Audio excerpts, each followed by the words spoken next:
আসসালামু আলাইকুম এভরিওয়ান, সবাই কেমন আছেন? আশা করছি সবাই ভালো আছেন। আল্লাহর রহমতে আমরাও ভালো আছি। বিগত অনেক দিন ধরে লং ভিডিও দেওয়া হচ্ছে না, তাই আজকে চলে আসলাম একটা লং ভিডিও দেওয়ার জন্য। এখানে আজকে স্পেশালভাবে 21শে ফেব্রুয়ারি উপলক্ষে খিচুড়ি আর গরুর মাংস রান্না করব। ভুনা খিচুড়ি রান্না করব। তো প্রতিদিনই তো আমরা মাংস, ভাত, পোলাও এইসব খাই শুক্রবার আসলে। তো এই শুক্রবারে পবিত্র দিনে 21শে ফেব্রুয়ারি পড়েছে। আবারও তো আজকে গরুর মাংসটা রান্না করব। তো গরুর মাংসটা আমি ভিজিয়ে রেখে দিয়েছি, আর এখানে আমি পেঁয়াজ ভালো করে ভেজে নিয়ে এই তো আদা রসুন দিয়ে দিয়েছি, তেজপাতা, গরম মশলা, এলাচ, দারচিনি এসব দিয়ে দিয়েছি। তো একটু ভেজে নিয়ে আমি পানি দিয়ে দিয়েছি। এখানে হলুদের গুঁড়া দিয়ে দিয়েছি। আমি মশলা দিব আর একটু একটু নেড়ে চেড়ে কষিয়ে নিব। আসলে তরকারির আসল স্বাদ হচ্ছে কষানোর মধ্যে। তো আস্তে আস্তে আমি এগুলো সব কষিয়ে নিব। অল্প অল্প করে মশলা দিব আর কষিয়ে নেব।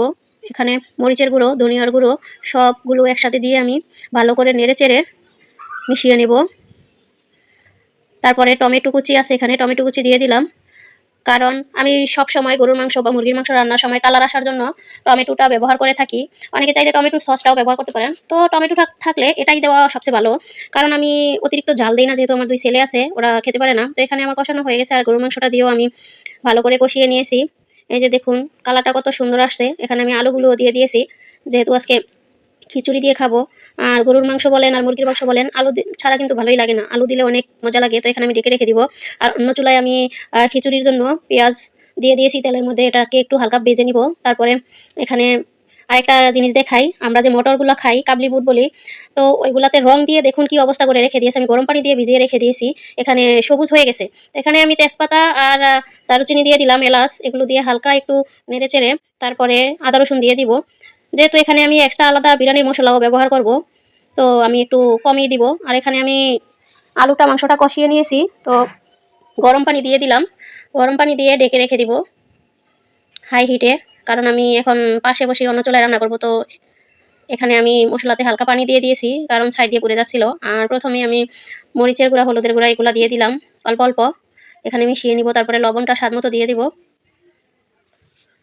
পরে আমি যেই বিরিয়ানির মশলাটা আছে এটাও দিয়ে দিব, যেহেতু একটা ফ্লেভার আসবে ভালো। আমি বাসমতি চাল কিছু আর পোলাওর চাল মিক্স করে দুটোই দিয়েছি যাতে স্বাদ লাগে। আর ওই যে কাবলি বুটগুলো রেখেছি ওইগুলো দিয়ে দিয়েছি। কাঁচাটা আমি এনে ফ্রোজেন করে রেখে দিয়েছিলাম।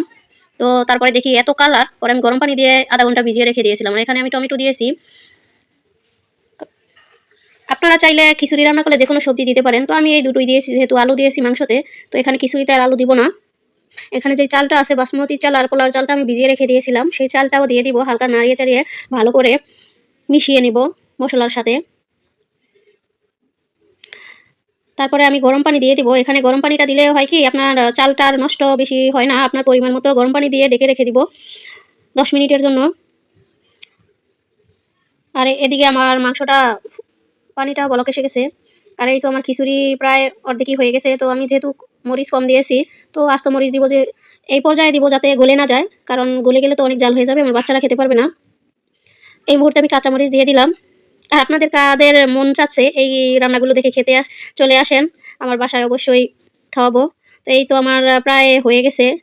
একটু নেড়ে দিলাম, নিচ থেকে উঠিয়ে দিলাম, তারপর আবার ডেকে রেখে দিলাম। আর এদিকে আমার গরু মাংসটাও প্রায় হয়ে গেছে। এখানে গরম মশলার গুঁড়ো আর জিরের গুঁড়ো দিয়ে আবার কিছুক্ষণের জন্য ডেকে রেখে দিব, এই 5 মিনিটের মতো লো হিটে একবারে। তো এই যে দেখুন আমার 5 মিনিট পর মাংসের কালারটা কিন্তু অনেক সুন্দর এসেছে। আসলে দেখে কিন্তু খেতে মন চাইছে, তাই না? অনেক সুন্দর কালারটা চলে আসছে। আর ওদিকে আমার খিচুড়িও রান্না হয়ে গেছে, দুটোই একসাথে হয়ে গেছে। আমার বাচ্চারা খাওয়ার জন্য অধীর আগ্রহ। এই তো আমার খিচুড়িটাও ফাইনাল হয়ে গেল। ফাইনাল এত সুন্দর কালার আসছে, আপনাদেরকে আমি রুমে নিয়ে দেখাবো। এই যে দেখুন কত সুন্দর কালার আসছে, আর অনেক সুন্দর ঝরঝরাও হয়েছে খিচুড়িটা। আর মাংসের কালারটা অনেক সুন্দর আসছে। তো সবাই ভালো থাকবেন, সুস্থ থাকবেন। আল্লাহ হাফেজ।